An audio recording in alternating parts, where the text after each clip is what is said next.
This is our charter webinar, number 2 in our series of our charter school trainings for school counselors. We're excited to have you here today.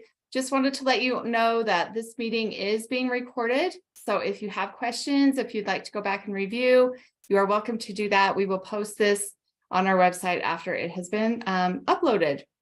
So I'm Bethany Marker. I am one of the school counseling specialists at USBE. And I'm joined by Michelle Golightly, who is the other school counseling specialist at USBE, and we are excited to have you here today. I'm going to go ahead and get started. I want to be respectful of people's time. And so we'll go ahead and get started on this. If you have any questions, please feel free to interrupt me or to drop those in the chat. Michelle will be monitoring the chat and let me know if there are things that we need to talk about. We also will have some time available at the end to have any questions and have any conversations if you'd like to do that. So as I said before, this is the number 2 in our school counseling and charter schools webinar series. And today we're focusing on the Utah School Counseling Program model and the formal review process for school counselors. So right now we are in our 3rd edition of the Utah College of Career Readiness School Counseling Model. I am so sorry. I don't know what just happened to my slideshow. We will pull that back up. And with that 3rd edition, the model comes up for review every 5 years with the School Board of Education.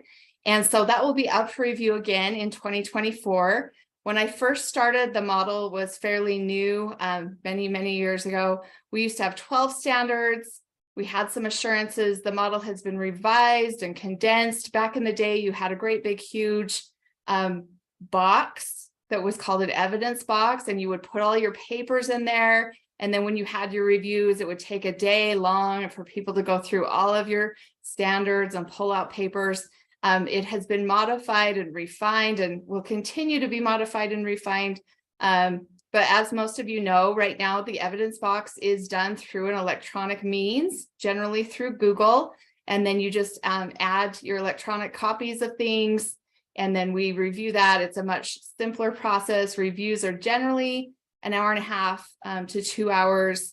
And so it's much more simplified. And like I said, the model will be up for review again next year. So I'm sure there will be some more revisions and changes with that. We also wanted to emphasize that school counseling, our model is a K through 12 model. Funding right now in Utah for school counselors from the legislature is just for 7th through 12th grade. So we call that secondary. But the model is K through 12. And we do have lots of elementary school counselors. We're focusing on wanting to get more elementary school counselors. I'm hopeful that in the future, the legislature will see the importance of that and add funding for K through 6 as well. So the model has been through several processes. Like I said, kind of went through a little bit of a history of that. So standard 1 in the model is each student. And this is where we as school counselors shine. This is one of our strengths as school counselors. We're professionals and we work with each and every student. And that's one of the things that really stands out when we talk to our rule makers, our legislators, is we talk about school counselors are valuable and professional because we do meet with every student. Specifically, and we'll get a little bit more into this with CCR plans and the secondary. There are some code in Utah code and USBE rule about how we do that. So another thing that's important about standard 1 is that we're addressing our diverse needs of each student. Every student is different. And so we talk about how we are supporting those, whether it's students with special needs, whether it's students who come from diverse backgrounds, whether it's students who have 504s, all different types of students. We as school counselors are aware of that, and we help them and we address those needs with all of our students. We use access, attainment, and achievement data for academic and non-academic student needs as part of our CCR, our College and Career Readiness School Counseling Program. And this standard provides the framework for the school counseling program in our schools to address each student as an individual. Standard 2 is our data effectiveness and program improvement. Standard 2 is where we do our systemic assessment with generally CTE surveys is where most people do that. We do that with our students, our parents, and our teachers. That assessment needs to be completed every 3 years. And we really recommend doing this assessment the year before your formal review so that you can have that data available to make a good data project, to decide what you want to do for your data project. And also so you have that information so that you can use that to guide your program, your school counseling program. So data projects are developed and implemented based on the data results from the systemic assessment. And we close achievement, access, and attainment gaps. It also is used to evaluate our program effectiveness. Data projects are one way that we can really show our shareholders, our stakeholders, the impact that we're having as school counselors in our school. And so I really love that we can use that we use data to show the importance of the things that we're doing as school counselors. Standard 3 is our plan for college and career readiness process. This is where we do our CCR plans. And so that kind of depends on your school, how you want to do that and in what grade levels you do that. We will talk in a minute about Utah code as well as USBE board rules with that.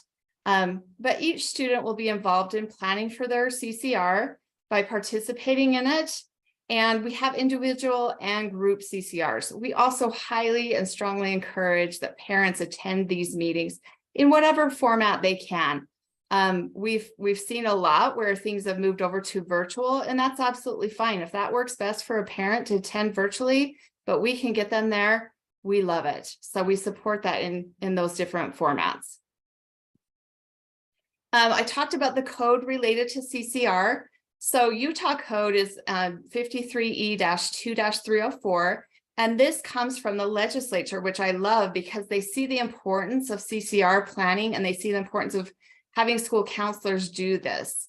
And so some of the things that really stand out, it does start in 7th grade. We identify our students' skills and objectives. We map out a strategy to guide the students' course selection, and we talk about post-secondary options, including higher education and careers. Each school board, in consultation with their school personnel, parents, and school community councils or similar entities, establish the policies to provide this. And most LEAs and many charters have this already in place. So this isn't something that's new that has to happen. The policies and guidelines include the guidelines and expectations for recognizing students' accomplishments, their strengths, their progress toward meeting achievement standards as defined in the core standards, the planning, monitoring, and managing education and career development, and then again, involving our students and our parents, as well as teachers and others who may be involved. If we have an IEP student, it's great to include their file holder so that they're part of that, and we're a part of the IEP, and we can talk about the transition process and what their plans are post high school, post secondary. And then this just continues the code. A parent may request a conference with school personnel in addition to an individual learning plan or a plan for CCR. Of course, we're going to meet with parents whenever we can. And then time is spent during the day to implement that. And so these are all part of the plans. In addition to that, Utah USBE code R277-462-5 talks about the CCR plans. And some of the things that it highlights is that there needs to be at least one individual and one group meeting for CCR during 7th and 8th, 9th and 10th, and 11th and 12th. So we need to make sure our students are having an individual in each one of those 2 years, and then the group can be the other year. I know there are some schools who do individual 10th, 11th, and 12th, and then maybe, the junior high or middle school or intermediate school does it in 7th or 8th. But they do need to have one in each one of those individually. That's one thing that we've seen a few times coming up is maybe in 7th, 8th, and 9th, they're doing a group, and then they're saying, well, 10th, 11th, and 12th, they're doing individual. And that doesn't cut it with the USBE board rules. We need to have an individual for each one of those 2 years. So just wanted to point that out. There can be other meetings as needed. It doesn't have to just be limited to that. Like I said, if a parent requests more or a student says, hey, I've got these new ideas, you're more than welcome to meet with them more than that. Standard 4 in the Utah model is our career literacy standard. This one talks about how we provide career literacy assistance for each student to make informed decisions about choosing a career and next step planning to reach their goals. Right now with the legislature, we've had U-Science and Keys to Success are approved, and those are generally the programs that we are seeing most of our school counselors use. It's a really good idea, and we'll talk about this in Standard 7 with alignment, to make sure that you're using the same program throughout your cone. So if your middle school is using Keys to Success, we want to make sure the junior high and high school are also at least using that. If they want to use both, that's fine, and vice versa. If you're using U-Science, let's make sure it's seamless for our students as they're going through those different grade levels. So we're not switching back and forth and having all sorts of information in different areas. Standard 5 is our collaborative classroom instruction. And this is where we spend time as school counselors with direct services in the classroom. This would be where we take information based on the curriculum delivery survey that we hand out. And as part of our systemic assessment, we take some of that data and say, hey, in our school, it looks like students, are needing support in these type of skills. Maybe we have kiddos who are having high anxiety. It doesn't just have to be, the data doesn't just have to come from those surveys. If you're in the counseling center and you're having 5 or 6 kiddos come in every day saying, I am having anxiety, I can't go to class, or crying or having a breakdown, that is also data that you can use and say, hey, maybe we need to get a classroom instruction lesson on dealing with anxiety, having coping skills. It could be friendship skills. It can be suicide prevention, whatever it is that comes up in the needs in your school. You work with that and work with your administration to create a program or lessons that you can then go in and teach on more of a tier 1 level. And that's where we're trying to get that information out to large groups of students. I know a lot of you do this maybe in health classes. We do it. We do partner with CTE, a lot of times with CCA and things like that. That can be part of the collaborative classroom instruction, but this is also based on the data of the needs that we see in our school. So Standard 5 is going into the classroom. Standard 6 is where we live a lot as school counselors. This is our systemic approach to dropout prevention with social emotional supports. And then as we read this, with the systemic approach to access, attainment, and achievement, school counselors collaborate and coordinate with family, school, and community resources to provide services that address the academic and non-academic needs of each student. So this could be, we have credit recovery, we have a class where we put our kiddos who are failing so that they can get in and make up classes.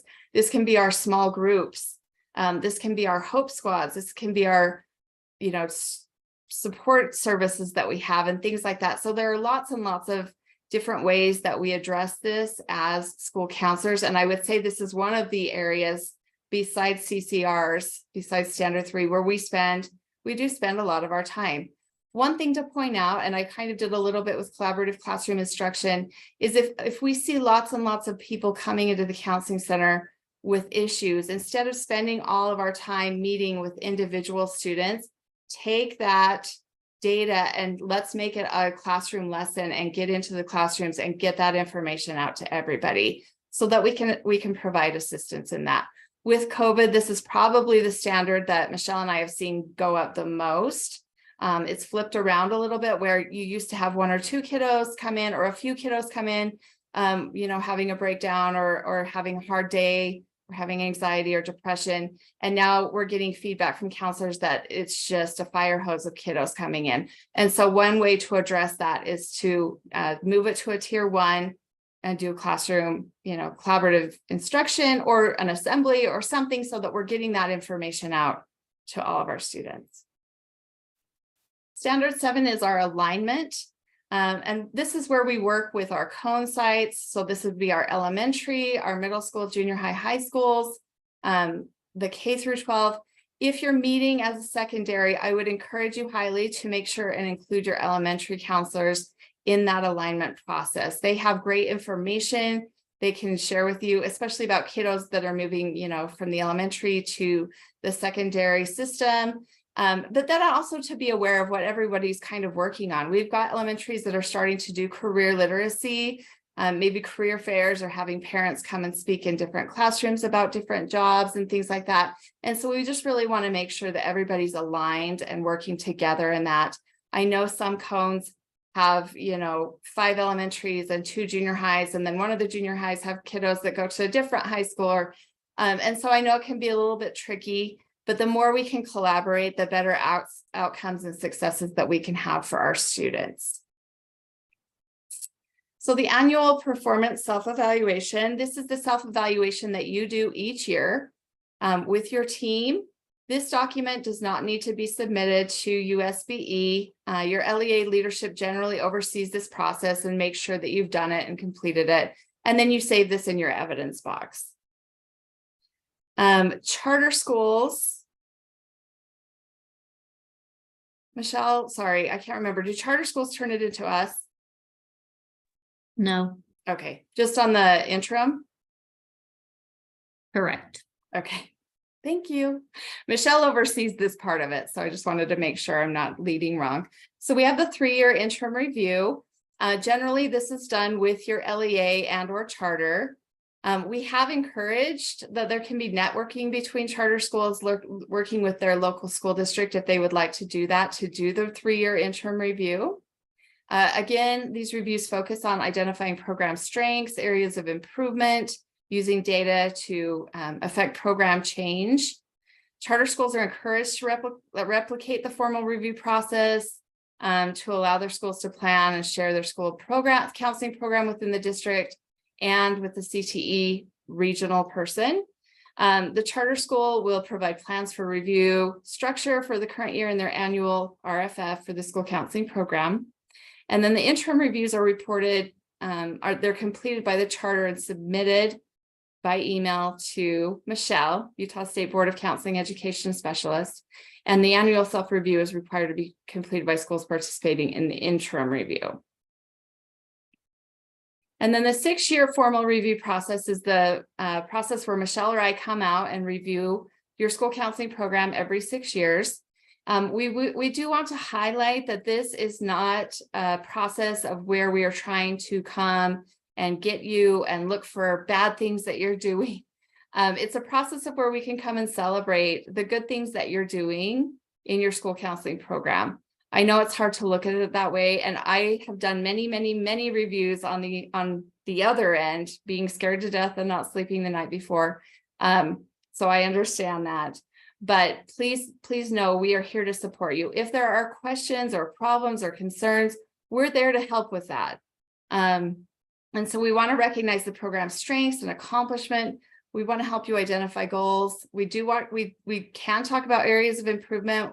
Definitely do that. And a lot of times that comes from you as school counselors. I feel like we do really well on this, but I want to work more on this. Great. Let's set a goal with that. We want to see that there are identified gaps in the areas of access, attainment, and achievement, and that those gaps have been addressed and improved.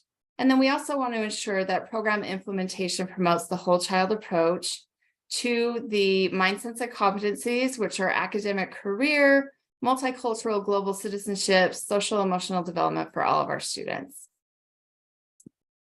So leading up to the formal review, you do have an electronic evidence box, which I will again say is so much better than what we used to do with saving our millions of papers.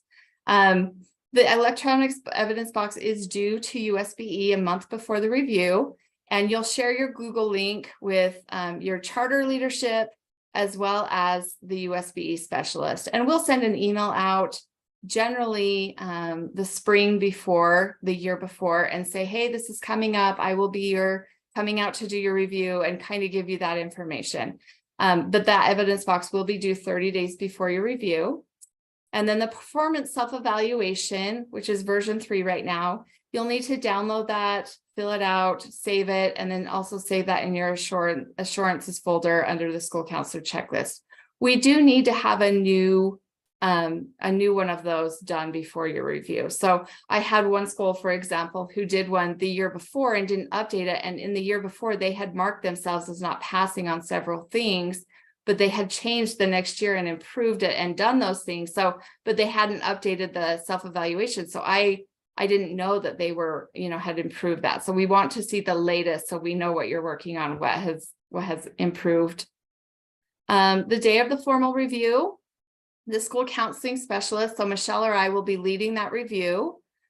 We would like to see your administration in attendance, obviously your school counseling team, charter leadership, CTE district leadership if possible, and then anyone else that you see is contributing to the conversation. The work-based learning coordinator, your career center coordinator, scholarship coordinator, UCAC advisor, anyone that you feel like is working with school counselors and supporting our students and has specific roles, plan on them being there if they can make that. The review process generally takes 1.5 hours to 2 hours. My computer is saying to relaunch. Of course, I'm in the middle of a presentation. What should you be prepared for the day of the review? An open and honest, transparent conversation. We will talk about things that we've seen in your Google Drive. And a lot of times I see so many awesome things and I'm like, tell me more about this because I want to share that with other school counselors throughout the state. I know based on the reviews, and this could be a positive or a negative, I guess, but there have been some things where we're like, hey, will you come present on this at our school counseling summit this summer? Like, it's so awesome and things like that. And maybe you don't want to present, but there are things that we would love to be able to share out with the rest of the state. So the review is structured with having your administrator set the stage. Generally, it's the principal or a director at the charter, and they'll talk about 10 minutes about a little bit of the school history, how they see school counselors supporting their school improvement plan goals and things like that. And then we will work through the standards and talk about the different things that you're doing, the great things you're doing, maybe questions you have, maybe set some goals. What does the USB school counseling team want to walk away with? We want to engage in an introspective and reflective experience that results in meaningful goals aimed at continued growth and improvement. So big ticket items, we'll address questions that are not evident in your electronic evidence box. We want to see alignment between the school counseling program goals and your overall school goals. So how is the school counseling program supporting our school improvement plan goals? We want to talk about the connection between data analysis and programming decisions. So again, if we see big gaps in your data and then the data project is something completely unrelated, we would probably talk about that and say, hey, look, we see some gaps here. Let's talk about maybe doing a data project that addresses these gaps so that we can close those. Understanding the program between program framework and the application. And then the impact on student outcomes through ongoing evaluation and intentional practices. So there is a video that Michelle created that talks about gearing up for the formal review. And you can watch that. She goes through your evidence box and different things that can be in there. So it's a really great webinar. It's only about 17 or 18 minutes. So you are welcome to review that. And then we're done. This is Michelle and I. If you have any questions, please feel free to reach out to us. The webinar is located on our website. And we can also send that out to you or put it in the chat if you'd like that as well. So we are done. Are there any questions?